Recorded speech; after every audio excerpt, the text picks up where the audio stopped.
আসসালামু আলাইকুম রহমতুল্লাহি ওবরাকাতুহ। বিসমিল্লাহির রহমানির রহিম। আলহামদুলিল্লাহি রাব্বিল আলামিন ওয়াল আকিবাতু লিল মুত্তাকিন ওয়াসসালাতু ওয়াসসালামু আলা নাবিয়্যিহি মুহাম্মাদিন ওয়া আলিহি ওয়া আসহাবিহি আজমাইন, আম্মা বাদ।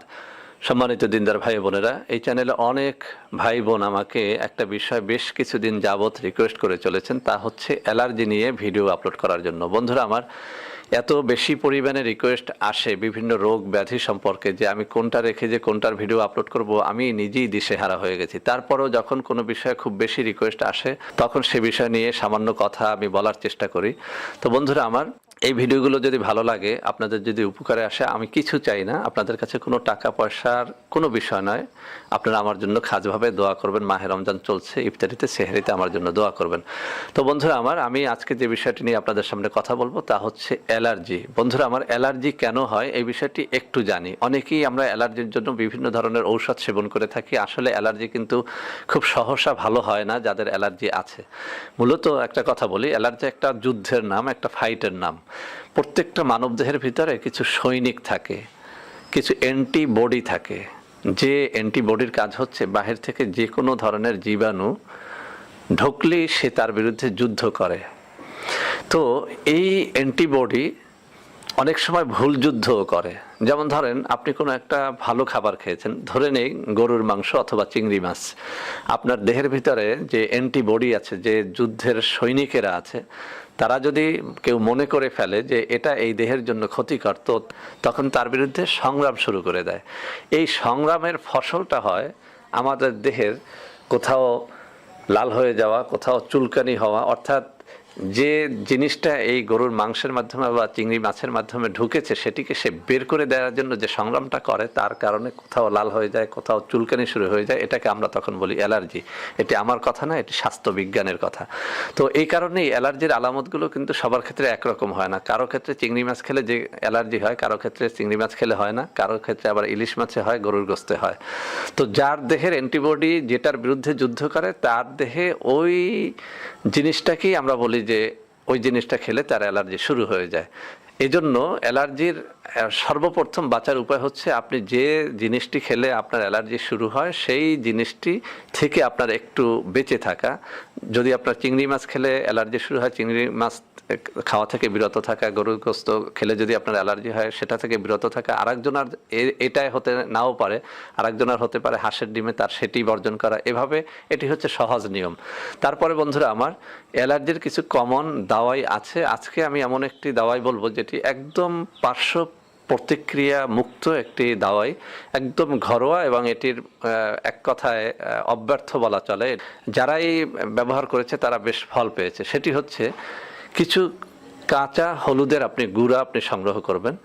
দ্বিতীয়ত, আপনি এর সাথে কিছু আমলকির গুঁড়া সংগ্রহ করবেন। 3 নম্বর হচ্ছে আপনি নিম পাতার গুঁড়া সংগ্রহ করবেন। এর মধ্যে কাঁচা হলুদের গুঁড়া, আপনি কিছু হলুদ আপনি এনে আপনি বেটে সেটিকে রোদে শুকিয়ে সেটিকে আপনি ব্লেন্ডারে দিয়ে গুঁড়া করে নিতে পারেন। এরপরে আমলকি আপনি রোদে শুকিয়ে সেটি ব্লেন্ডারে গুঁড়া করে নিতে পারেন। আর নিম পাতা, সেটিও আপনি যে কোনো জায়গা থেকে সংগ্রহ করে আপনি রোদে শুকিয়ে সামান্য হাত দিয়ে এভাবে চাপ দিলেও কিন্তু সেটা গুঁড়া হয়ে যায়। এই 3টা পাউডার আপনি সংরক্ষণ করবেন। আপনি সকাল বিকাল, অর্থাৎ সকালে, দুপুরে, রাত্রে 3 বেলাতে কিছু হলুদের গুঁড়া, কিছু আমলকির গুঁড়া আর কিছু এই নিম পাতার গুঁড়া, এটি একত্র করে আপনি একটা গ্লাসে, হাফ গ্লাস পানির ভিতরে আপনি এটিকে গোলাবেন। অর্থাৎ আপনি চা চামচের 1 চামচ করে নিয়ে হাফ গ্লাস পানির মধ্যে এটি গোলাবেন। আপনার এটি এমন একটা তিতো হয়ে যাবে, যেহেতু এর সাথে নিম পাতা রয়েছে, আপনি খেতে চাইবেন না, সেহেতু আপনি এর সাথে কোনো মিষ্টি জাতীয় একটু ইক্ষু গুড় আপনি মিলিয়ে নিতে পারেন, বা একটু চিনি মিলিয়ে নিতে পারেন, একটু মধু মিলিয়ে নিতে পারেন। এরপরে আপনি সেটাকে নেড়ে আপনি সাথে কিছু ইসবগুলের ভুসিও দিতে পারেন। এই 4টা উপাদান আপনি নেড়ে যখন সেটি শরবতের মতো হয়ে যাবে, আপনি চক্ষু বন্ধ করে, যদি খেতে কষ্ট হয় নাক বন্ধ করে আপনি খেয়ে নেবেন। এভাবে যদি আপনি 1 মাস খান, আপনি পরীক্ষা করে দেখেন আপনার দেহের ভিতরে যে অ্যালার্জির ভাবটা, গরুর গোস্ত খেতে পারেন না, দুধ খেতে পারেন না, ডিম খেতে পারেন না, চিংড়ি মাছ খেতে পারেন না, এটি চলে যাবে। আর যদি আপনি হিস্টাচিন খান, আমাদের ফার্মেসিতে যে সমস্ত ঔষধগুলো আছে সেগুলো যদি আপনি খান, আপনি খেতে পারেন, কিছু সময় উপশম পাবেন, কিন্তু আপনি কিন্তু এটি লাইফ টাইম উপশম পাবেন না। কিন্তু আজকে যে ঘরোয়াটির কথা বললাম একদম সহজ, এমনকি আমি বলছি, আপনি যদি কাঁচা হলুদ এটি না জোগাড় করতে পারেন বা আমলকি জোগাড় করতে না পারেন, যদি শুধুমাত্র আপনি নিম পাতার গুঁড়াও খান 1 মাস বা 40 দিন বা 2 মাস, আপনি এখান থেকে রক্ষা পাবেন আশা করি ইনশাআল্লাহ। এটি পরীক্ষিত। তো সব থেকে ভালো হয় আপনি কাঁচা হলুদের গুঁড়াটাও নেবেন, আমলকির কিছু গুঁড়াও নেবেন, সাথে নিম পাতার গুঁড়াও নেবেন। খেতে কষ্ট হলে একটু ইখি গুড় নেবেন বা চিনি নেবেন, মধু নেবেন, সাথে একটু ইসবগুলের ভুসি দিবেন। এভাবে করে শরবতের মতো করে আপনি একদম নিয়ম করে আপনি সকাল দুপুর রাত্রিতে যদি প্রতিদিন খান, ইনশাআল্লাহ আপনি একটা ভালো সলিউশন এখান থেকে পেয়ে যাবেন। তো বন্ধুরা, আমার ভিডিওটি ভালো লাগলে লাইক করবেন, কমেন্ট করবেন, শেয়ার করবেন, ভালোবেসে আমাদের চ্যানেলটিকে সাবস্ক্রাইব করবেন। আল্লাহ হাফেজ। আসসালামু আলাইকুম ওয়া রাহমাতুল্লাহি ওয়া বারাকাতুহু। বন্ধুরা আমার, আপনাদের মধ্যে অনেকেই আমার প্রোডাক্ট ক্রয় করতে গিয়ে প্রতারিত হচ্ছেন। সেজন্য আমি এখন কিছু নম্বর মুখে পড়ে শোনাবো। এই সব নম্বর ব্যতীত আপনারা আমাদের কোনো প্রোডাক্ট অর্ডার করবেন না। 01321 904915, 01405 924200, 01335 096029।